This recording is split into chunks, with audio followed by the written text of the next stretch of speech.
Hello, I'm the Bunny Man. And I'm Crazy Susie. And we are in the Eyes of Terror. Sure about that? Last time I checked. I think everything's finally calmed down where we can record. Maybe. Well, this is the last stretch of the Halloween months. As always, we've always lagging a little bit behind. Well, we've had a lot going on in our personal lives lately, so it's been a little bit difficult for us to have time to record, but we're getting it done. Or really anything else at this point. So, we're getting close to the end of our Halloween extravaganza. Yeah, the best way to put it. We really didn't do anything special this year. We didn't do like the 13 nights like we did last year, which turned out to be like... No, we did our writing contest, and it turned out to be a disaster. Yeah. So, let's just say there's no more competitions for the time being, and we won't be reading any stories because it fell through. Yeah, I would talk more about it, but I'll end up saying naughty words that Bunny Man will have to erase. No, look, it was... I initially made the first mistake. I misspelled a word. I get it. Yeah, I don't want to talk about it. So, you gonna do your whole what are you drinking thing? Yeah, so let's get into that. Alright, so what are you drinking? I'm drinking my usual since I can't have alcohol. I'm just having Dr. Pepper. So, just in case you didn't know, Crazy Susie is on some medication that if she drinks alcohol, it could kill her. So there's days when I would love to have some alcohol, but it ain't happening. So it's nothing to do with anything else other than just medication that she's on that can cause problems down the road. So if she would have alcohol. As for me, I am drinking a Highland Brewing out of Asheville, North Carolina Oktoberfest. It's called Clawhammer Oktoberfest. It is a Marzine lager. It is a 12 fluid ounce and a 5.0% alcohol per volume. And very festive label. Very festive. And I usually like them. Pioneers Craft. Pioneers and Craft. And Bavarian-inspired, Asheville-made, this Marzine lager is smooth and well-rounded with a toasted malt character. And they are an independent, family-owned microbrewery. So we live close enough that we get a lot of their stuff. Like I said, I like their stuff. So, except for the RIPAs. Just IPAs, no. But you don't like IPAs in general, so... It is. It's a very smooth, almost like their oatmeal stout. It's just, there's really no harshness to it. It's a very smooth drink. Full bodied. Doesn't really have a lot of a taste though. And I've noticed this a lot with these Marzen lagers. They have like 5-second nodes of taste. Yeah, and it just has a hoppy aftertaste. A light hoppy aftertaste, but a hoppy aftertaste nonetheless. So I would actually I would recommend this one if you can find it in your area. Where'd you get it at? I got it at Whole Foods. No, Earth Fare. I got it at Earth Fare. In their seasonal section. And the mix. Make your own pack? Make my own pack, yeah. So... that's what I got.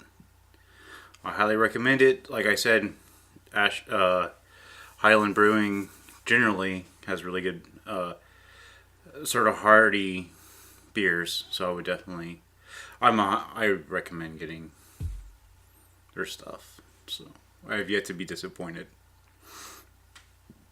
So I give it a 5 out of 5, I guess, is for the Oktoberfests that I've tried so far. Yeah, you're kind of picky about your Oktoberfest. Yeah. So that says something. Our film is All Hallows Eve 2. So this is the sequel to All Hallows Eve, which we did last year. I wasn't impressed with it, so... Well...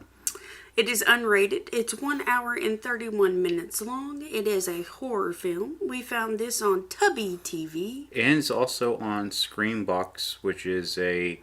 It's on Shudder. No, it's on Screambox. Okay, I have Shudder written down, so anyway.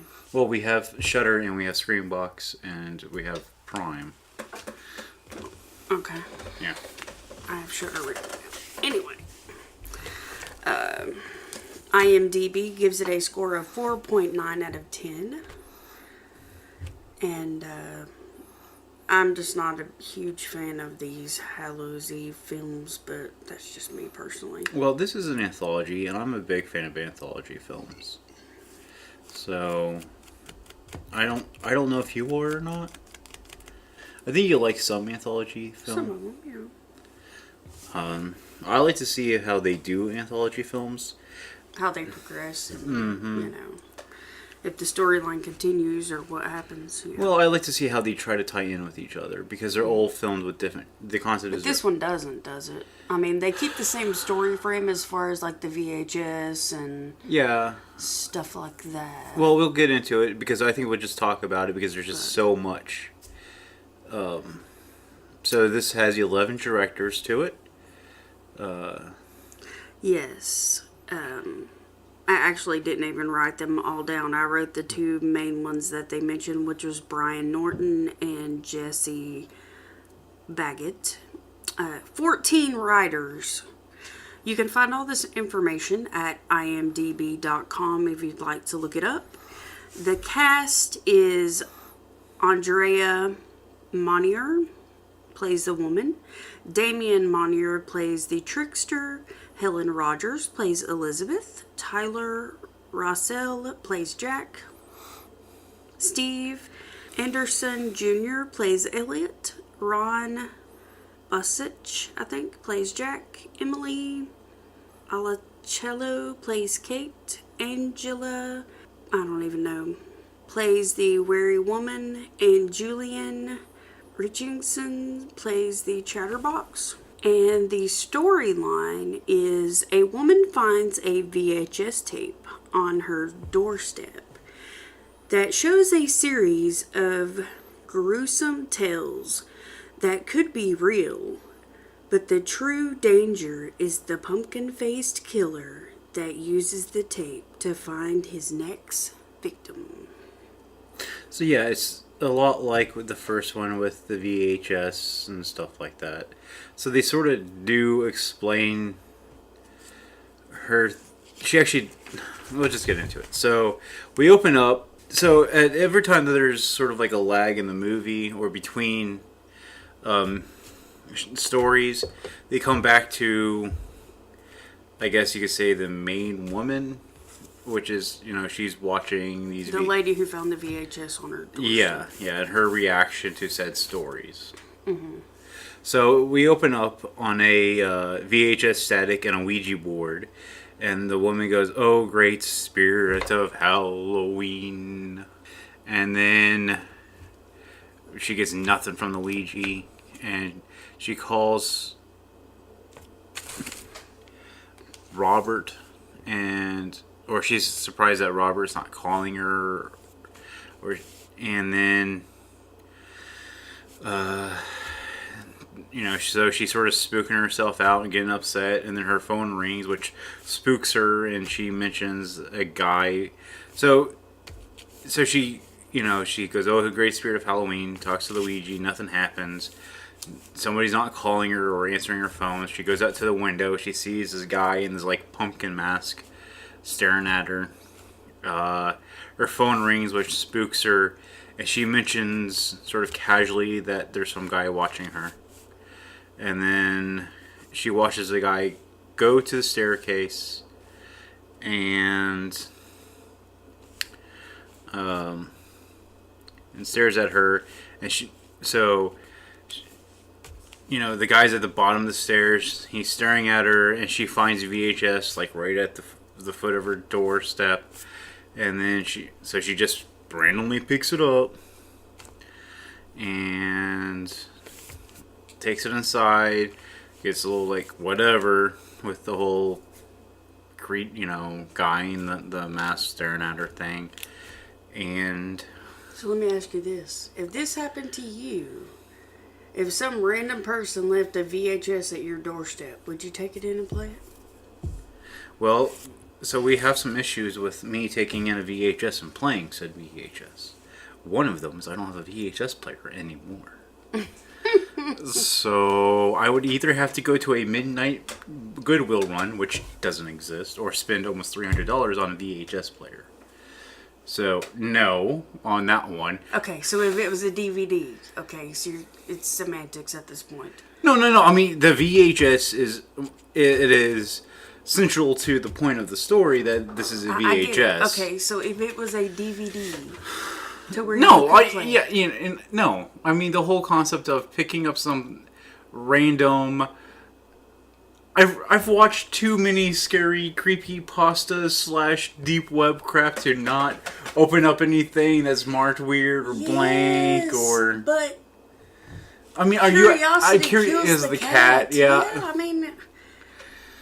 Okay, so in the moment you would be like, but I have to know what's okay, but there is a point where I was listening to this creepypasta one time, and this person said that they found like these tapes. And while you're listening to these stories, you're like, how stupid can you be in the moment? But curiosity. No, but it would wake you up at night wanting to know what's on. Well, but that's what brings up my point. At the end, he doesn't listen to the last tape, and it says no, and I'm like, okay, what is so bad on this tape? I would have to watch it so I can see. We have guns. We have the Luna. We'll be okay. We have a taser. I mean, we have an axe. I mean, there's ways that we could protect ourselves. It again is like there's the question of do you use reality in this situation, or do you believe in the supernatural concept? It's like the Ring concept. I mean, in real life, like if it would happen to our doorstep. Yeah, I would watch it because I don't believe that some chick is going to come out of my TV screen and kill me in 7 days. And if somebody is going to come knocking on our door, we have ways to protect us, and we have cops driving around here all the time. So it's not like it's a big deal. Right. I mean, heck, the Jehovah's Witnesses around here still haven't learned, hey, the conversations we have with them, and then they look at us like, okay, I should just put on our door, we are pagan, go away. Well, not even just that, but I mean, I try to have a conversation with them. Treat them like human beings, and a lot of times that will even they'll be like, they don't know what to do. They're so used to having the door slammed and people... I'm not nasty to them. I mean, they try to give me their pamphlets and stuff, and I'm like, no, take it. But have you ever read it? I have read it. But my point is, I know it's going to get thrown in the garbage, and someone's hard-earned money paid for those items. Yeah. No, I agree. And I don't want to take it knowing it's going to get thrown in the garbage. Well, sometimes... And I think that's disrespectful. Well, but the thing is they... And they try to force it on me. Well, but they're... And I'm like, no. But the reason why they force it on you is because it's part of their religion that they do this. Well, I get that. But I'm trying to be honest and respectable to them by saying, no, it will get thrown in the garbage. Yeah, but they sort of don't care when they go back if they have no more literature. That's good for them. Well, I get that. They're trying to work their way to heaven. I understand what their concept is. But I mean... We're getting off track. Yeah. We're getting off track. Yeah. We went way out of left field there somewhere anyway. But anyway, so this chick, I guess, is a big VHS, aficionado because you just can't watch certain films that are not on VHS. And I started thinking about this the other night when we were watching, I you know. We actually do own VHS films. We just don't have a VHS player. No, because it crapped out on us. We had one a few years ago, and I think in one of our moves, it kind of just... I think it got, when we had it in the storage unit, I think water got into it. I think just moisture in general got into it, not water, but yeah, if the heads of them get wet, they don't work anymore. So.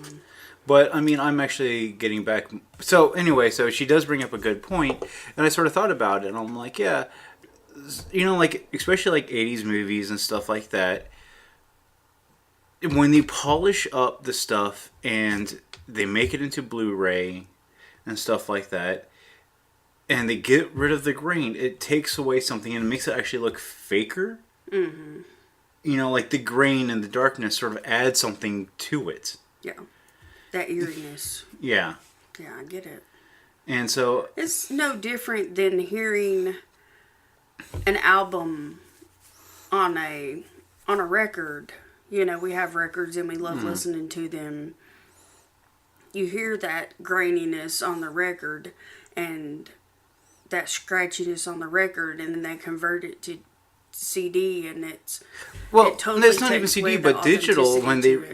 I was actually reading something, and because I listen to a lot of, like, lo-fi type stuff, like, the lo-fi is sort of like my new favorite, like, easy listening stuff, and, they were saying that when they remastered and take out all the pops and scratches, and they take away the imperfections, it actually causes the human brain to sort of like get out of whack. Really? Because we're not supposed to listen to anything pure, I guess, is, you know, nothing without some sort of defect in it somewhere. Huh. And so, you know, that's what they said with this whole music thing. It's like, you know, people are wanting to have those defects, so they're digitally putting them in to keep our brain active in the listening process. Yeah, but I mean, think of like the barn that we just did. You know how it went back to that '80s, and it had some of those, the digital scratches and stuff that we had when you watched a VHS one too many times, and now we just have artifacting and stuff like that on DVDs, or if you have it on a hard drive or something like that, it, after a while it will artifact. But other than that, I mean, you don't have that weird thing that only VHS does or tapes do. Even if you watch a DVD a ton of times, I mean, like I said, it'll artifact. When our little Boogie was little, she loved Finding Nemo, and we had to buy it 2 different times because she watched it so many times. Well, take for instance, the quality of it didn't change from the first time to the last time that we watched it. So, well, take for instance, so there was this tape my buddy gave me one time. He said, "You're gonna really like this band." The band was called Green Jello, and one of the songs, and it was on tape, and it sounded like the tape self-destructed. And this is when you were listening to tapes. And I was driving in the car, and the first time I heard it, it sounded like the tape self-destruct. And anybody who's ever had that, you hope that you could take it out of the deck and rewind it and hope it doesn't destroy the film. And I listened... Because it's so delicate. Yeah. And so I listened to it not that long ago on a stream site, and it took away that effect because, obviously... Spotify is not going to self-destruct like a tape does. Mm-hmm. So it took away that effect. Yeah. So, I mean, there's things you could do on VHS that you just can't do digitally without making it, without overlays. And now you feel like it's falsifying it, Mm-hmm. So there is that tape. Yeah. And, the authenticity of... And with like the resurgence, what they could do back in the day, and like with the resurgence of like vaporwave and stuff like that, we're now seeing that resurgence of VHS and stuff like that. Aesthetic. Now everybody knows how old we are. Yeah. Back in that day when we walked around with our Walkman, listened to tapes. And you know, we When you waited for your favorite song Well- to come on the radio, so you record it, listen to tapes. I was in high school when jingo pants were a big thing. You know, like the big old, you could stuff people inside your pants. Are you kidding me? I was in elementary school and I had a pair of MC Hammer pants that were gold. I know. My mom got tired of me wearing them things. She freaking threw them in the garbage. I cried. I had one of the original sweatsuits that went, yeah. So I was so upset. so So anyway, upset she threw my MC Hammer pants away. back to what we were talking about, and I guess it goes with this sort of aesthetic. This ran out to be Yeah, more. you guys, I just had a birthday the other day, so Well, I guess this is turning out to be more of a terror talk than anything else. So you didn't actually watch this entire film. So no. this is sort of the reason why we're doing this. So she puts it in. She's talking to somebody on the phone. I think it's one of her friends. And we go into our first story, which opens... So this film has how many stories altogether? 8 different stories. So the first one... Yeah. So I'll get into it and we sort of get into the first synopsis. So the story opens up on a woman carrying a pumpkin and commenting on how expensive they are. It's like she's like some sort of babysitter or something. Yeah, she's a sitter. Or actually, I think she's more of an au pair. They just seem like those people to have an au pair. And then, so they're like I think she's saying like they're $20 back in her day, and she's only like what 17, 18. Yeah, something like that. Yeah, so. No, she complained about how that it was $20 for the pumpkin. Yeah, but she was saying like when she was younger they weren't that expensive. Right. And then they go and take it back home, and she starts carving out the pumpkin, and the little boy that she's watching over asks if the pumpkin can feel pain. And I sort of like thought about that. I was like, that's sort of interesting. And then of course she's like, no, it can't feel any pain. It's a plant. But she does have some mad pumpkin carving skills. I remember them talking about everything you can make with pumpkins. Yeah. And so she, like you usually do, you take out the seeds and you bake them. And she puts them in a little bowl and they salt them. And the little boy dresses up as a scarecrow. Yeah, he puts his costume on. He comes downstairs. She hands him the bowl. He eats the seeds. He eats like a seed. She eats a seed. They give a dog a seed. And tells him not to give the dog a seed. He's choking, so she comes, opens his throat because she does the Heimlich and it doesn't work. So she actually gets a knife and cuts open his throat. She trachs him. And a vine sticks out of the hole. She pulls it, and out comes a little pumpkin. Her stomach starts to swell. She cuts open her own stomach. Her guts flow out with teeny tiny little pumpkins attached. Well, I mean, it's just like it just sort of boils over with it just sort of like spews forth with vines. Yeah, like a river of guts with little like baby pumpkins. Yeah, but I mean, there's like vines like crawling out of her, and she's just sort of like, oh crap, type. I mean, yeah. And then the dog kind of keels over, and his stomach is swelling. The boyfriend that she's been waiting to come over all afternoon finally shows up, and he's banging at the door, and the VHS. No. So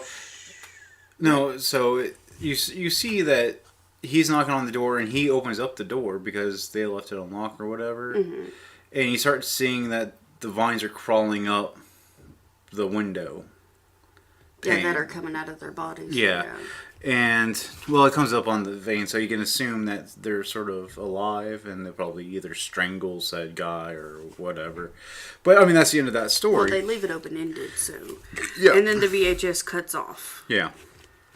Do you remember what her reaction was to this? She was shocked, I think. Okay, so I'll give... So each one I have a rating for. Mm-hmm. So I give this a 4 out of 5. I actually found it really creepy. And... just the concept of, I always find, the creepy stuff I find is usually the stuff you cannot control. I don't really find monsters or anything. I mean, I think the story is really interesting because, you know, as a kid, we're always told, don't eat watermelon seeds. Watermelon will grow in your stomach. But we've always traditionally roasted the pumpkin seeds and eaten them. And I've never heard a story like this. But it goes back to that fear of don't do this because it will, it goes back to the spider eggs in the cheek. It goes back to eating seeds and stuff like that. And that's what I'm saying. That's what actually creeps me out more. That's what generally creeps me out about this one is that it was something completely inconspicuous. You didn't know that was going to happen. It wasn't like a ghost. It wasn't a monster. It wasn't anything that you can sort of control. It was something that you just took for granted. Mm-hmm. And it turned deadly. So that's what I find it, generally creepy. And it's a really good start to this set of stories. So it came in, the good thing about this is they did come in strong.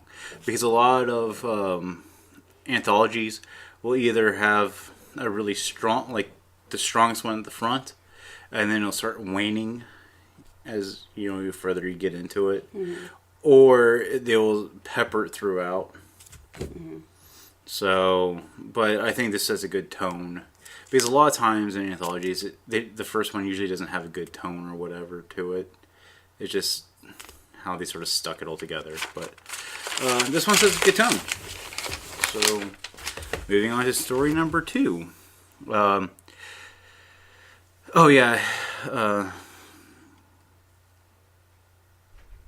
It's a group of kids that are trick-or-treating. Yeah, no. I thought I was trying to think of what happened in between. I don't really think there was a lot that happened in between. No, it wasn't much.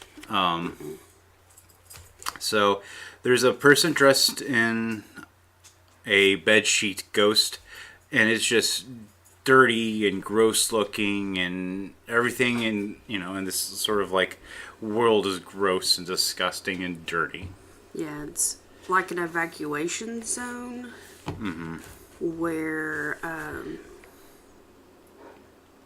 there's abandoned houses. Or there's just either abandoned or no one's answering the door. So there's a group of kids that are dressed up that are coming, and they're knocking on doors, and they come across this first old lady, and she gives them a can of tuna. Sort of sets the tone that it's just whatever they have that they're giving, but they're still doing trick-or-treating, so it's like post-apocalyptica trick-or-treating. But it's a group of kids. There's a ghost, a witch, and a devil. Yeah. I think there's like one more. And there may be one more. There's 3 or 4 kids. Yeah. And they go to so their next stop is a seemingly abandoned home. And they knock on it, and a loon of a man answers the hole in the door. So there's a big gaping hole in the door. And this guy I want to be when I grow up. The lady seemed like she was kind of a junkie. Yeah. This guy, he just seemed like he lost every mental faculty known to man. And he says, "Aren't you a little old to be out?" And then this, a little old to be out, this young, then makes explosion noises. So he even gets his word sort of weirded out. He's like, "Aren't you a little old to be this young out?" It was, really interesting train of thoughts. And then he's just like, and then he says, "I'm gonna go find something." and you hear him banging around a little bit, and he comes out, and he's like, "Here you go," and he gives him a dead crow. Mm-hmm. And then I go, I want to be that guy when I grow up. And he tells the boy he tells the boy dressed as the devil, he should be able to manage more than anyone because he is Lucifer, Beelzebub, the horned one. And he's making, the gestures of... Yeah. And then the third stop is a man and a woman. And it seems like to be... they're in mourning of loss of a child. He's very grumpy. They have an automated system type thing. They have a camera. They're telling these kids to go bugger off. They don't want them there. The wife is sickly. She has a rash on her face. Well, they both seem sickly. They're both coughing. They're both in different stages of, let's say, plague. Contamination. Yeah. And then he starts going off about how he needs to protect them and needing to protect themselves. And she pulls back her scarf to reveal what looks to be like a hickey. I know it's not a hickey, but that's what it reminds me of. It's just, when you do makeup and you do a black spot on the neck, I'm always going to go, that's a hickey, unless you make it less hickey-like. Like if you had a black spot and then you had like other black spots around it, or like veins, like discoloration veins or something. And I go, ooh, spooky. And then the kids sort of barge into the home, and then the kid that's dressed as the blanket ghost appears in the home, telling him it's too late to offer him food and such. And he uncovers to reveal, basically, he looks like an old chewed up bubblegum monster. And the rest of the kids show up and transform themselves into whatever they're dressed up as. So we have chewed up bubblegum monster ghost thing. We have the devil. We have a witch. I still feel like we're missing somebody. Yeah, I don't remember what the other one is.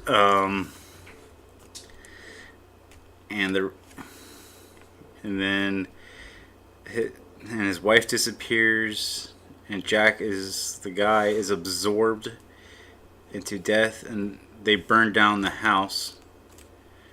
And then we see all sorts of houses on fire. Like the whole random houses. Like if they didn't give them a treat, they tricked them and they burned their house. Yeah. And then so I assume that, this is sort of a way to keep on tabs or punishment for not participating in said event. So this is another one I sort of give it a 4 out of 5. I just thought it was like genuinely interesting because it sort of goes back to the sort of the spirit of Halloween. Why we dress up and everything is to, or give treats and stuff is to, because this, it's the thinning of the veil. It's when ghosts and goblins and fairies are out and they are, it's to appease the spirits. That way they don't play trickery, and they don't take you into the fairy realms or whatever. Yeah, it's to appease the spirits. That way they don't do naughty things. Yeah. And some people don't believe in that kind of thing and they don't take it seriously, and then bad things happen. So we come on to story number 3, and like I said, I think it was like the first few stories were back to back to back. It wasn't really... There wasn't a whole lot of time, and if the reaction was there, it was kind of like, it was kind of a couple of noises from her, and then it flipped back to... And then I think they may have showed like the creature in the mask at like various stages of like the static, or there'd be static in between, and you could sort of make out something in the static. Yeah, like her facial expression, and that's about it. Yeah. So this next one is pretty doggone awful. I mean, it's It's messed up.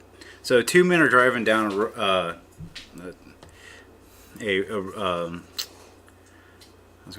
some reason it looks like a rat road, but I know that's A back road. a back road, and It's late. yeah, Late at night. I think it's around It's almost midnight. yeah. So a young man freaks out that they don't have meat and this sack, and that and then so they go, the creature desires meat. Yeah, they're preparing for a sacrificial offering. Yeah. The father realizes he has forgotten the meat and sends his son to beg for forgiveness.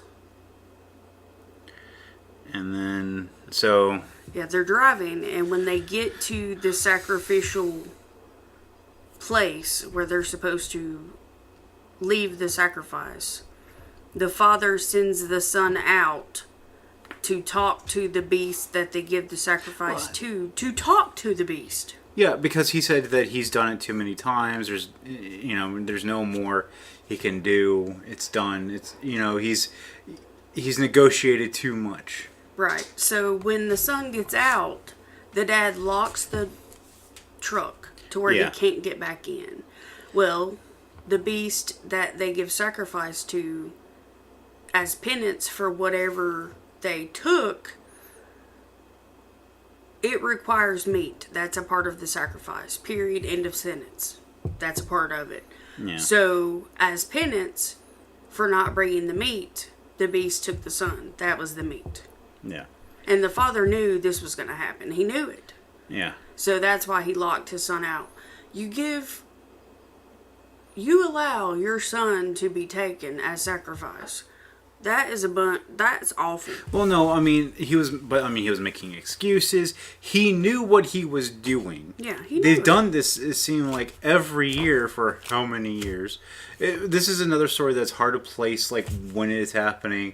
Right. They're driving, like, an old Ford or an old Chevy. The thing is, and the father says this is the first time he had been out there, he himself, in years. The son had been taking care of it for years and years and years. Mm-hmm. The way they had talked was the father and him were supposed to be doing this together. Yeah, but I feel like this was more of a selfish thing without the meat. Like, the dad took the meat and put it in, like, let's say a freezer or whatever, knowing that the meat the meats required meat. The sacrifice required meat. Right. It seemed like he did it selfishly. Like, everything led up to this point was selfish, because we don't know what happened up to this point. Right. There's no explanation as to how they got to this point. But, so once the beast consumes the son and leaves, the father gets out of the truck, he cries, he takes the sacrificial bowl, gets back in his truck, and he leaves.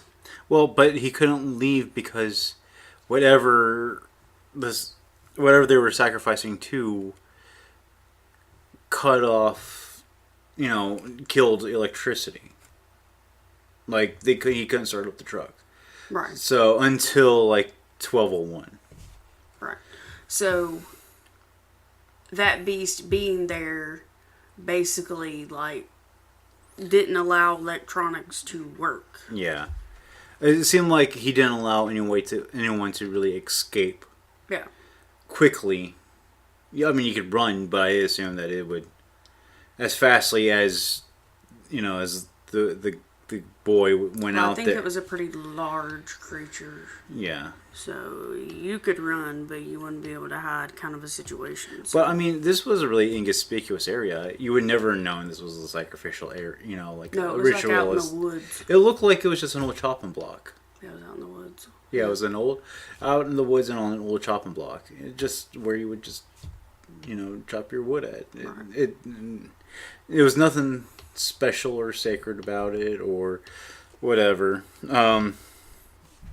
I sort of gave this a 3 out of 5 because I sort of wish the monster would have just swiped him at the end also, just to make you feel better. I guess I was looking for that. But he has to live with that. Yeah, I know. It's like, it's a catch-22 type thing, in my opinion. It's like, well, he has to live with that he killed his own son. by his neglect. No, he made that choice. Yeah. Well, he chose for that to happen. He knew what he was doing when he left the meet. Yeah, like I said, everything up to this point was... He made that choice. He did that. He did all the decisions leading up to that caused his son to be killed. I know. And it just, like I said, it just, in a way I wanted it to have that happy ending where everyone dies. That's all. I don't think any of these are going to be that way. You're watching the wrong film if you want that. This is not Fairy Princess. No, I said everyone dies. Well, I get that, but this isn't that. We watch too many horror films. We can watch a regular movie, and I'm like, why is she kissing him and not bashing him upside the head with the mallet? Or she's really annoying. I wonder what the killer's going to come in and kill them all. It's halfway through the movie. We have yet to get to the first kill. I'm like, when are all these people going to die? I don't like any of them. Oh man, this is really horrible when we go up to my mom's and she's watching those Hallmark movies, the holiday movies. Where's the blood? Where's the blood? When are these people gonna die? They're too happy. So I think this is the first time that there was a break between the stories, and the VHS story ends, and then we see the pumpkin masked man show between the static. So, and then we jump into story number 4. And at this time, Vanessa's friend shows up, and the music is turned up, and she pages her with no response. Yeah. She gets into the apartment by another tenant who's leaving. Inside her apartment, the music is very loud. She finds her dead on her bed, and the killer is still there. She hides in the closet, but her phone goes off downstairs. The killer leaves 6 weeks later. Well, so not just the killer, but there's one thing that the killer looks sort of like everybody, sort of like he doesn't really have something distinctive. Yeah, he's a bald man. Okay, he's bald, but he's fit. He's a fit bald man, so no, he doesn't just look like anybody. Okay, so he's not a balding middle manager, but he's a fit bald man, so he doesn't just look like anybody. But the thing is, when you go through that kind of traumatic event and you see the killer of your best friend, but the big thing that sort trying to clean up after the act, that makes an imprint on you. Yes, and I'm not saying that but he also whistles. But I'm just saying there's nothing. He doesn't have a big bushy beard. He doesn't have. Yes, he's a bald, fit man, but I'm just saying there's nothing extremely distinctive. No, he doesn't have like a facial tattoo or anything like that. Yes, no. Or 2 banana tattoos, and I've been watching too much John English in my life. Yes, but he whistles. He does. Yeah, he does. He whistles, and so that's the big thing. And then, so she goes to work, and then 6 weeks later. Yeah, 6 weeks later, she's at work, and she's taking an elevator when she sees him. Well, the same man, come into the elevator, and he tries to make small talk with her, and all that, and then her phone goes off, and it's a distinctive 8-bit. It's like an old Nokia ringtone, basically. Well, there's another lady in the elevator with her and the guy, and that lady exits. So now it's just her and him in the elevator. Yeah. It's obvious she's very uncomfortable. The elevator stops suddenly. He asks her if she's okay, or if she is claustrophobic. He tells her to sit down. He said, "It happened last month. It will reset itself in just a moment." And he sits there and hums. Just like he did. No, he whistles. And also, she opens up the panel door where the emergency phone is. Right. And the emergency phone is like all busted up to heck and back. Yeah, it's like cut and everything. Yeah. Which, why? He starts to whistle, and then she really kind of freaks out. Because then her phone goes off, and then he looks at her, and he starts coming towards her.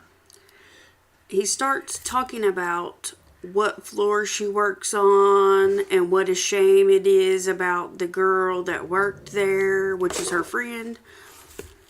Her phone goes off, and she starts stabbing him with a pin. Right in the neck. She comes out of the elevator, and the security guard looks like the killer, and the desk clerk does also. Yeah, everybody looks like the killer. She looks around, and she realizes that... She looks back at the guy in the elevator, and he is not the killer. No. Oh. He's just some, like, random Joe that was... He looked similar to him, but he was not balding. But, I mean, the whole thing is that... The thing is, like I said, when you go through a traumatic event like that, it makes an imprint on you. And it's very hard, to be able to separate that and be able to function normally because you went through that traumatic event and you've not dealt with it. Yeah. That's why a lot of companies, when they have bereavement time and everything to give you time to go to therapy and deal with all that before you come back to work. Because they know you're not going to be top of your game. It's going to be very difficult for you to concentrate on your work and, be able to fully give it your full attention when you have all these other things going on in your head. So, yeah. So, I really didn't know how I feel about this one, so I really didn't really want to give it a score because I just felt like it was a very touchy subject. I sort of liked the concept, but I just sort of hated the setup behind it, such as, well, the company really needs to, work on that elevator, and why was the phone all cut up and all that other crap. That sort of irritated me. Do you not realize that a lot of this could have been like a mentally fabricated? Yeah. So... I know, I get it. I get... She had PTSD, obviously, and... That's why I really want to rate it, because it is one of those ones, it's like, I don't have PTSD, so... Yeah, mental illness is a difficult thing. I don't have PTSD in, like, that manner type thing. Like, where I'm seeing other people as somebody. She really should not have been back at work. No. So...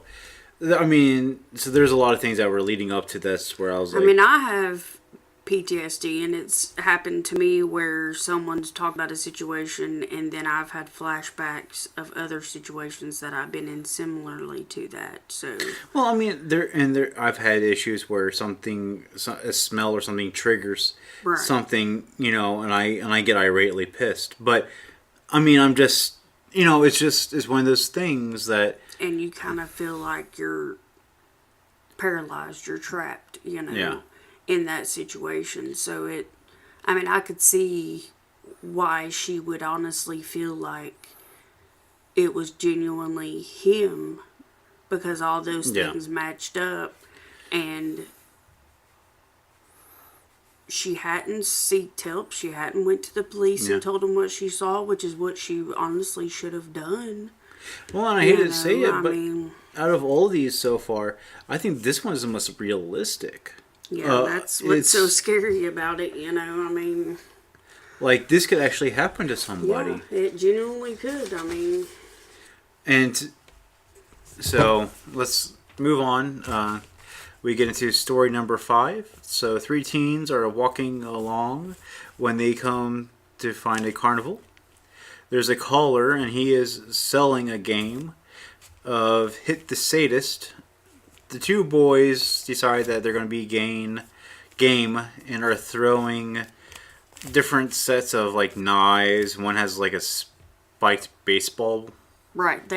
He basically just gives them the choice of their implement to use, and there's, like, a whole table full of different spiked Well, implements, different sharp implements that you could throw. All different kinds. And then every time that they would hit said person on the... It's a big, giant wheel. You've probably seen them. You know, the wheel of... The spinning wheel. The spinning wheel with somebody in the center. And every time that they would hit the person...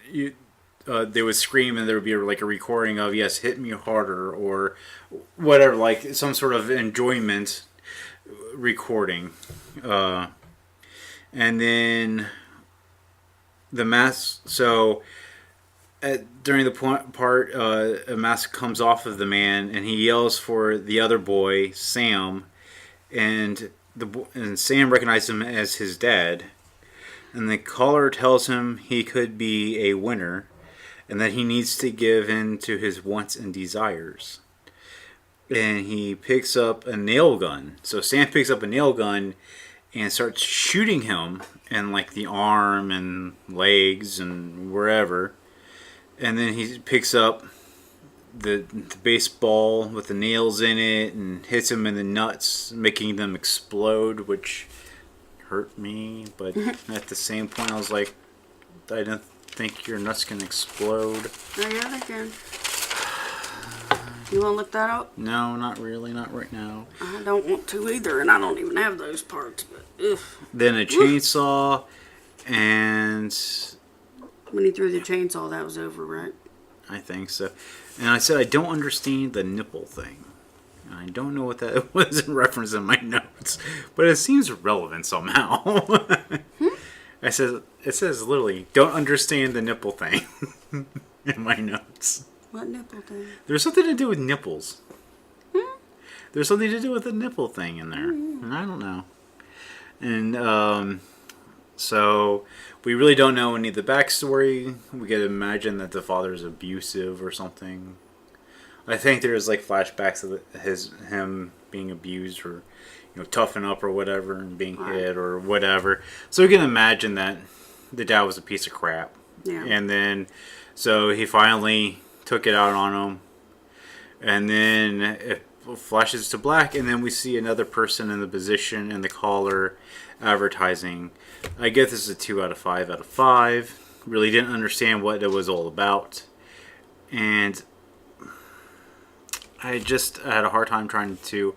It just really didn't feel that interesting, to be honest. But the only reason why I gave it such a high score, to some extent, I really have a thing for carnivals. So, and I did like I think it could have been put together a little bit better. I did like the collar. I like the collar though, and I like to have known a little bit, I guess, more about it. I don't know. Well, you only have a thing for collars because... Never mind, I'm not going to mention that. I just think it could have been put together a little bit better. Yeah. I would have liked it a little bit more if it was a little bit more put together, but... And then I think that's where you end off at, isn't it? No, I got the next one too. Okay. So, what was that, 5? So, nothing happens with VHS stuff. So we get to story number 6. A small boy is asleep, and he wakes up and looks around his room, and goes and lays down with his mom. So I think she's a single mother. Yeah. He puts on his glasses and looks around. He's hearing strange noises. He goes and gets in the bed with his mother. She tells him his name is Max. He can't keep doing this. There's nothing to fear. She takes him back to his room and checks everywhere and everything. She gets upset with him for wearing his dad's dog tags and takes them. His father was in the military and he passed away. But leaves a flashlight and tells him, think happy thoughts. She wakes up with him lying in her bedroom floor. That's all I got. Okay, so we go find out that he was in the military. He looked like he was a Marine because she's in a room crying over pictures and medals of her husband. And she asks if he's been playing in the guest room, the boy. And where was... That's where she keeps all of her husband's things. And where was the dog tags? Because every time he gets the dog tags and... She gets enraged. Yeah. And then the mother tells a story about when he was really young that they had a cabin in the woods, you know, and she got freaked out one night and all this stuff, and his father came home and she went out there and they were all, I guess, armed up to the gills to go find out it was like a raccoon. So she's saying, you know, whatever you think it is probably not what you think it is. Mm-hmm. And then the boy seems like he's just, because she's dismissing everything he's saying. You know, she's like, you don't have a monster underneath your bed. You don't have this. There's nothing here. You know, you don't need to be protected. Yeah, she disregards everything he says. And, I mean, the boy starts setting up traps in his room and stuff like that. And then the mother so they go back to bed. She takes him to bed, and the mother starts looking at his drawers and, you know, doing the check for the monster. And then she gets sort of irritated that he set up some traps in his room. And then when Max was, which is the boy, was asleep, he was awakened when his trap went off. And he wakes up, and his mother, and she tells that there's no monster. She realizes he has the dog tags and starts playing along a game of Get the Monster.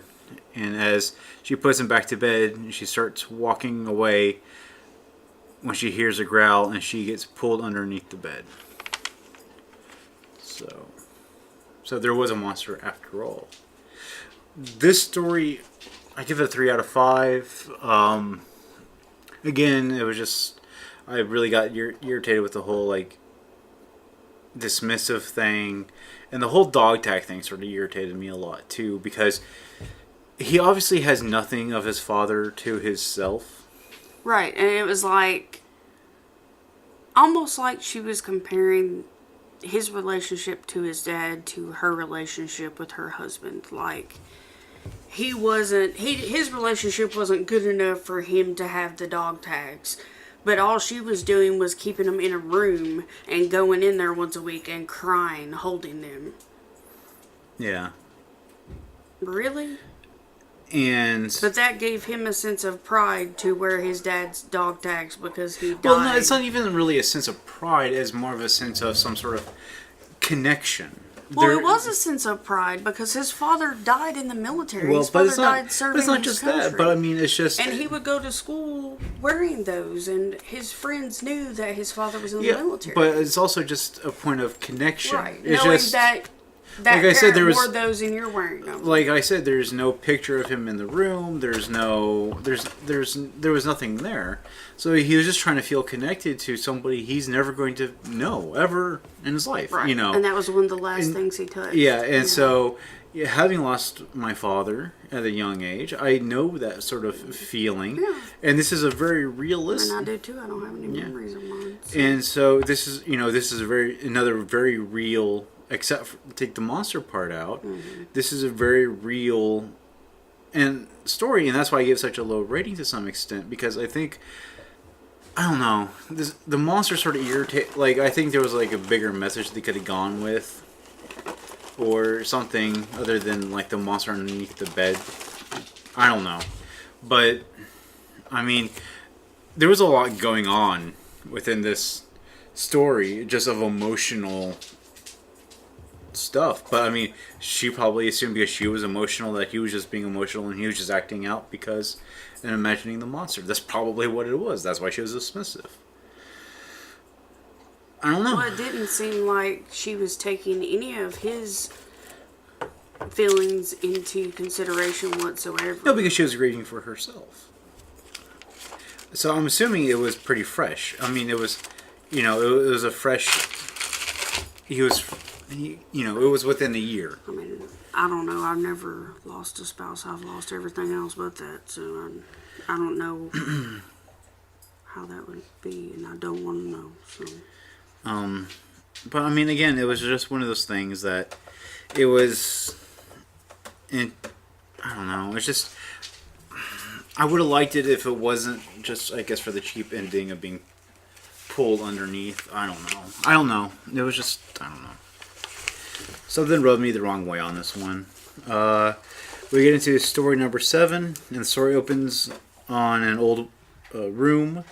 The music is something vintage, and an old man is getting dressed, and we see a young boy in his late teens in a cage throwing up, and the old man shoves a sock and duct tapes it into his mouth, basically like, you disgust me, why are you doing this, you're ruining my fantasy. And then he drags him out and places him on the front porch as a Halloween decoration. And we see more boys being tied, like more boys tied up, and he drags another one out and hangs the boy and puts a sheet over his head and hangs him with a noose into the tree, and obviously strangles to death. And then he turns around because the boy that he knocked out and put on the porch is starting to wake up, and he knocks out, and he's dressed as a skeleton, so he slices open the neck of the boy.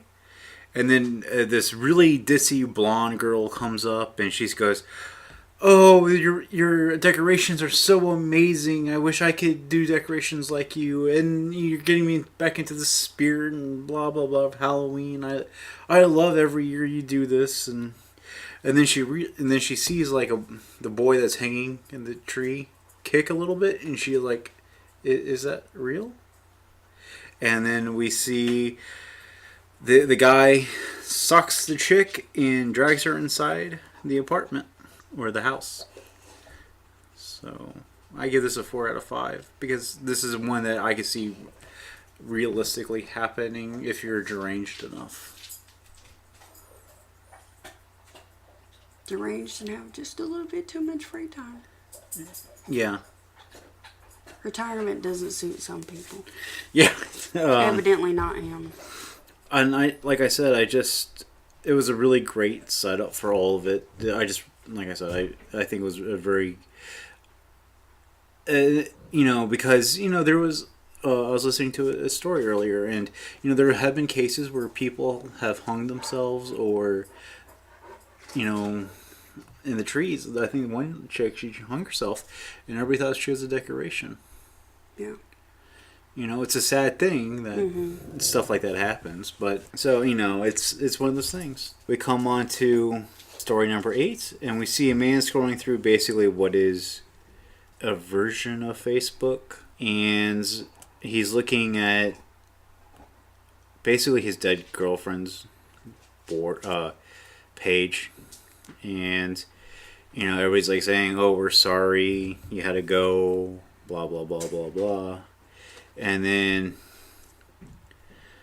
her name is Alexa, and we found out she's dead, and he starts getting messages from another woman about him not wanting to watch the page. And basically we see that this other woman has taken interest. She's like, why are you moping over your ex girlfriend that is dead? And I guess she's been dead for a while. And that she decided to invite herself over to his place, and that he was being weird for doing what he was doing. So the guy decides to unfriend the dead girl, and he just sort of sits back and sort of like relieved that he just sort of let go, and this was like the last vestige of his relationship with her. And she said that the ex was weird, and then the messenger sound comes on, and I was like, "Hey, I still love you, blah blah blah." and then the I guess it's called Community Book in this story. It starts acting really weird, starts glitching out, and gets all distorted, and then a haunting image comes up of this chick sort of in the corner in like this dirty room. You can't really make out what it is. The face is all blurred up, and we see and then it starts really glitching out, and you start seeing pictures of slashed wrists and then messages of like, why are you replacing me? And he pulls the plug on his computer. We go find out it does some like ring crap, and he sees her climbing out of the tower of the computer, and the girl is... It's ridiculousness. Yeah, the girl is that's coming over sees this stuff, and she asks what's wrong. She asks what's wrong. No, she calls and she goes, "What's wrong?" And he goes into the computer room and sees the... Oh, so she comes over. Did she come over or did she call? She calls, and he goes into the computer room and sees the image on the screen, and the blurred face is no longer blurred. It's the girl that's interested in him, and sees a cut-up face trying to kiss him. So that's how it ends. Of this, like, face, this cut-up face coming... Some ring crap as some chick trying to kiss him. The face is all cut up and crap. Of his old girlfriend? Yeah, of his old girlfriend, yeah. That died. Yeah. They committed suicide. So I give dumb. this a 2 out of 5. I really... That is so dumb. It is basically a Facebook unfriended / ring ripoff. It really just doesn't have much of a value for me. I don't really get into the paranormal stuff like that. I like the FX. My dear girlfriend hacked my computer. From the grave. Microsoft, I need help. Yeah. And this is... The only thing about this one is that this one is done in like Spanish. Like all the messages are in Spanish. They have to read the subtitles. That's all. Oh, that makes it even better. Yeah. So... then the story ends. We see the chick in the bed, and then we see a man with a knife standing on the stairs, and then it's static. In the VHS, standing on was her stairs, and then it cuts to static. The chick freaks out, tries to take out the VHS, and the pumpkin man, masked man, gets closer. Because the TV flickered back on and hits the screen, and we see him behind her and hear a knife shink. So he's pounded on the screen on the inside, and he shows up behind her and shh. Yeah.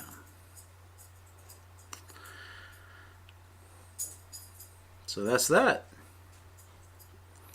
Overall, I give this a 4 out of 5. And overall, I really like some of the stories. Here and there, some of them weren't great, but it was better than I think the first one. And I hate comparing stuff, but because it is a trilogy, or it is a series, I think I can do that.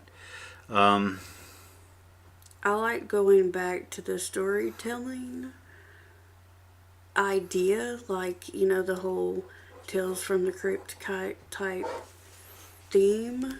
Well, especially the original Tales from the Crypt, before the actual 1960s Tales from the Crypt, it was very much done like this. Except for you had a host. No, the host was an old... In the 1960 Tales from the Crypt movie, there was a host. It just wasn't... He was the Crypt Keeper, but not the Crypt Keeper that we know of today. Yes, that's what I'm saying. There was a host. In this, the person that really pulls the story forward is the masked figure. Yeah, that's sort of the one thing that... So in a way, he's the host, but he doesn't really say anything. He doesn't say... I mean, you can just honestly say he doesn't say anything. He doesn't say anything, but he's the factor that pulls the story forward. But I like that. You have to have something that pulls the story forward. But I'm not saying that's bad. I'm just saying that Well, there's such a wide variety of good and not very good stories that, and how they have them mixed up. It's like all the good stories are in the beginning and all the bad stories are in the end. well, You see, would think that but you they run would in. blend them up. Well, a so little bit that's sort of like I was saying earlier. This is sort of the downfall of anthologies, movies. You sometimes you win with really good ones, which are the peppered out, so they mix good and bad. And then some anthologies are some of them are really good. And then, but those are like earlier anthologies by Amicus. Amicus makes some really good anthology movies, and that's back in the day with like Peter Cushing and stuff like that. So there's those, and then but as we're starting to see a renaissance of this type of storytelling, and the problem is that like with Amicus, they had maybe 3 different directors, but they're like, this is what you have to tie these all together. This is an overall arcing story. It's just you can have your own direction, but it has to have these combining factors to it to make it work. So some of these just really were these didn't belong in this anthology, like the one with the monster, the dog, with the military dead, dad being dead. That one I really didn't feel like that belonged all that well, because I think that would have been better just as a short story without said monster, because that's really what the direction of that. The monster wasn't even focal. It was like, it just felt like the monster, and that one was. I just think we need to wrap this one up and medicate her. And okay, but I'm sorry I didn't do that to begin with. But I'm just pointing out. I understand. I just want to point out that I felt like the monster in that story was an afterthought to tie it into this anthology, because all of them had to have some sort of monster or some sort of bad guy, and I didn't like the last one because of it's just a ripoff of The Ring. That's all it was. This whole supernatural crap. Some of the stories didn't work. Yeah. But, there's a couple of elements of trivia to this film. The first is a different version of Mr. Trickster's Treat 2011 can be seen in the film. It features an alternate cut of the ending done by the producers of the anthology. That might be interesting.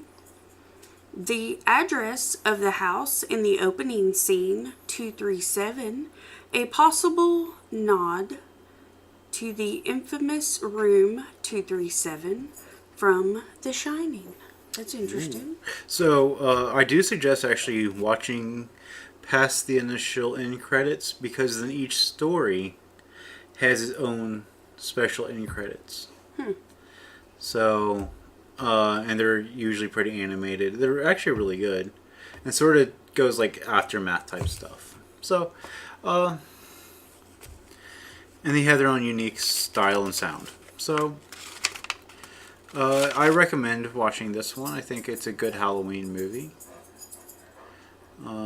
I did like this one a little bit better than the previous one, and the previous one I was not a fan of. Well, and I like the mask, that like wooden Halloween mask type thing. Does that make sense? I thought it was interesting. So I did like it. So we have one more to go to finish off this Halloween October, and then